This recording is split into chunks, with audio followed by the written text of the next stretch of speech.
these people are all about local government.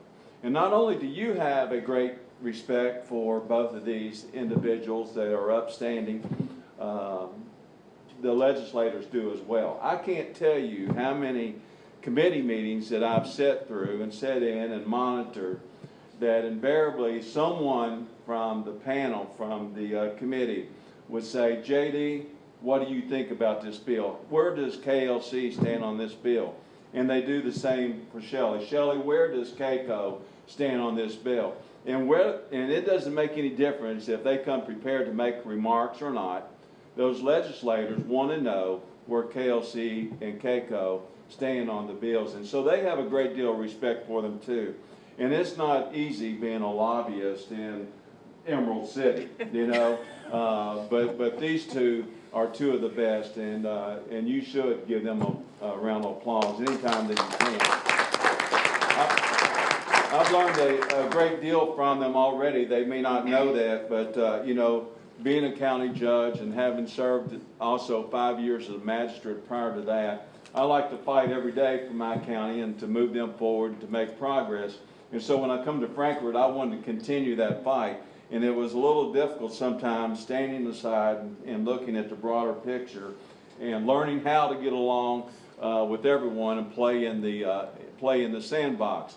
And JD and Shelley and also Vince Lang told me early on, because they had been through that fire at KLC and at KCO, they'd been that fire in her first year, and the legislators were intent on helping them do a little better. And so when I became the executive director at Kentucky Council of Ads, they were intent in making the ads a little better too. And these guys kept telling me, you all need an ad bill. You really need an ad bill. You need your own bill and get this passed so you can get it behind. And I kept, no, we didn't do anything wrong. No, we don't need an ad bill. And of course they continue to file them and continue to file them. And we were able to defeat them in last session just by the hair of our chinny chin chin, not anything that I've done, just by the grace of God. It kind of fell apart at the last moment, and they didn't get the Western bill through. Even though it had passed in both chambers, they couldn't get it reconciled at the last minute. So this year, you know, we come out, Western had a bill again in House Bill 18, and it too was not a good bill. Had some language in there that the area development districts couldn't provide direct services, and that's difficult legislation, especially in the mountains where they can't contract out or can't subcontract out.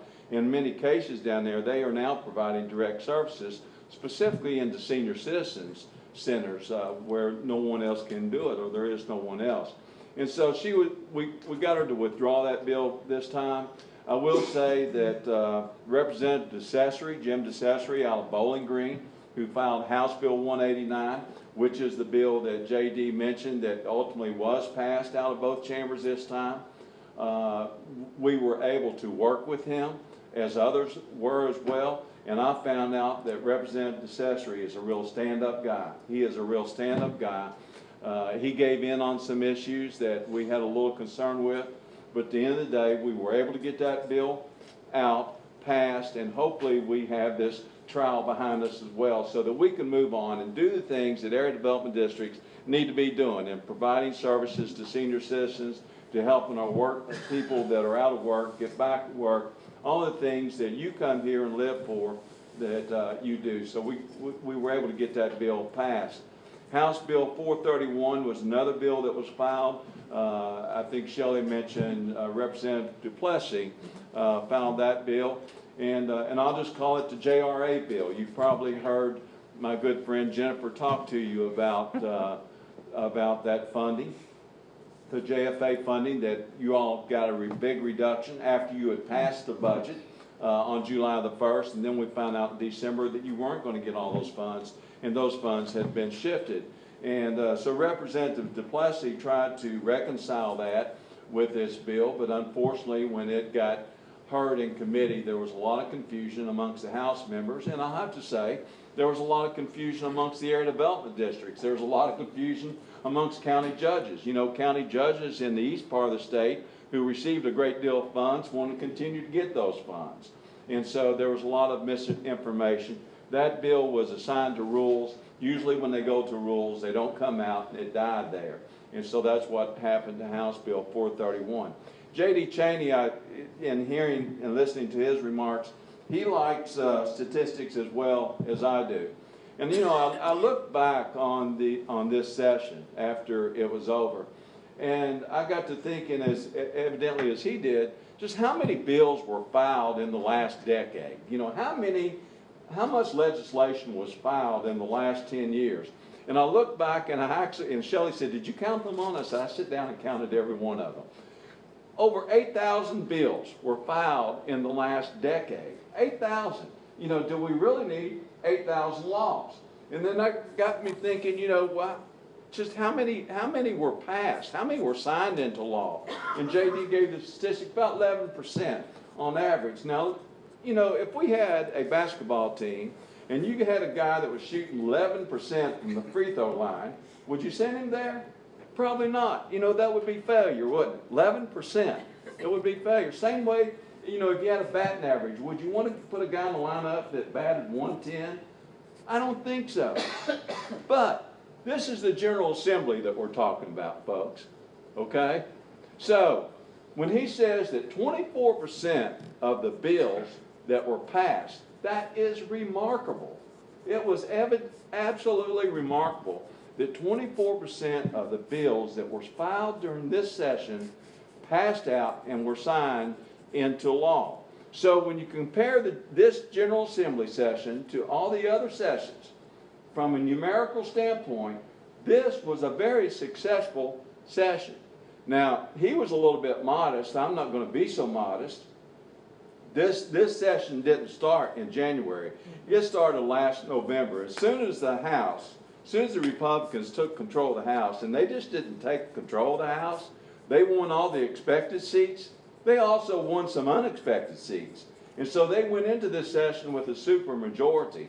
And it was quite evident. It was quite evident in the first week, as he paid heed to, because in that first week, you know, prevailing wage, right to work, and a pro-life bill in the House, a pro-life bill in the Senate. And so all the bills that the Senate, the Republicans had supermajority there for a long time, they were frustrated. They couldn't get them through the House. Suddenly, you know, the House has a supermajority as well. Evidently, these guys said, we're going to work together. We're going to take care of these things. In the first 5 days, they moved. And when we say the first 5 days, I want to let you know that also includes a Saturday. Now, I know Sister Shelley over here is young, and she probably not remember, but I'm going to ask JD, who's been around for a long time. JD, have they ever worked on a Saturday before? I believe they have, maybe once or twice. Once or twice. I had no remembrance of them ever working on a Saturday. Usually at noon on Friday, their business is done and they come home. But in that first 5 days, they moved legislation. And personally, this time, I didn't feel the tension between the chambers.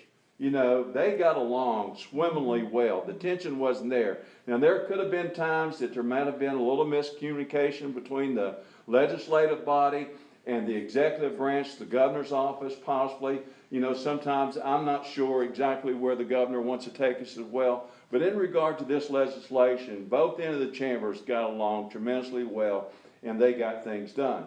Now, after they came back in February, it kind of slowed down to a normal pace. You know, they found their rhythm again. And I think it was day 19 of the session before we saw the next bill that was passed out of both chambers. And then on day 21, yet another bill came out. Day 23 was an interesting day for our General Assembly because charter schools, House Bill 520, was passed out, heard in committee, 3 readings all on the same day. And then, you know, we kept reading in the Herald Leader, well, it's dead, it's not going to go anywhere this session, Senate's probably not going to take it up, and then on day 28, boom, same thing happens in the Senate, House Bill 520. It's changed a little bit there, it goes back over to the House, and it passed out by a narrow margin. And it's somewhat still unpredictable to me at this point exactly what that bill is going to do. I know there's a lot of reservation, there's a lot of concern amongst our rural school districts out in the state. I think even some of the legislators have a little different interpretation from what I read in the bill and it can be done. Most of them are largely saying, well, it's only going to affect Louisville, and it's only going to affect Lexington. I would take a little bit of issue with that. You know, when you start, again, dividing up that funding through the SEEK formula, and money has to be reduced somewhere in order to support these charter schools. So that's a little bit concerning. But overall, it was a great session. They got a lot accomplished. Shelley touched on the Real ID bill. That bill, oddly enough, was vetoed in the last session. The governor vetoed it. This session they came back, was able to pass it through. I think it was House Bill 410, Shelley, and they made it voluntarily. So, you know, if you want to go and get your driver's license and pay that extra $5, which I need to do tomorrow, by the way, Jennifer, thank you. You can do that, and that would give you access to military bases. If you don't have that, you wouldn't have access to military bases, and also you wouldn't be able to travel by airplane from state to state, which sounds a little odd, doesn't it? So you really need that pay that extra $5 and get those licensed if you can. She also touched on the joint resolution 56, and I can tell you, when I was county judge, we had several sanitation systems that failed. They were owned by either homeowners or a developer had abandoned them in the last hour. And if you haven't budgeted that, you don't have money for that, there's a huge cost there. So that is a very important study. KLC has a seat at the table. KCO has a seat at the table. Kentucky Council of Ads has a seat at the table. Hopefully we'll be able to scope those, identify just how many are out there, try to understand the cost, and hopefully we'll even come out with some knowledge as to what we can do to prevent those things from continuing to occur and to continue to get passed or given permission to and allow someone to walk away so easily, because there is huge cost with those. I know with ours, we were fortunate to be close enough to a city, the city of Dry Ridge, who had a sanitation system, and we actually had to hire their operator for a while to maintain it, but there was some cost in just bringing it back to the compliance level that it needed to be, okay? They left me to last. That doesn't mean I'm going to answer any questions or all the questions, but if you all have any questions, I'm sure that one of my esteemed colleagues here could answer them. So anyone have any questions? I'll also say, you know, in House Bill 189 that was passed, I'll just put in this small commercial to my friend Jennifer. There was the bill was passed, and today I can honestly say that most of the area development districts, all 15, are already doing mostly what's in that bill. Okay, I couldn't say that 3 years ago. Now I could say it easily for Jennifer Beck Walker and the purchase ad, and maybe for Penny Ryle and Jason Benson, who does a superb job as well. You guys had passed a good governance, transparency, accountability resolution here, and you were already doing those things, but not every area development district was. And so we're glad to have them all move forward, now doing all those things, and that made it much easier to go in and work with someone like Representative Cesare to get 189 passed, accomplished, and we can move forward and get on with our business. Mayor, thank you. Thank you. All right.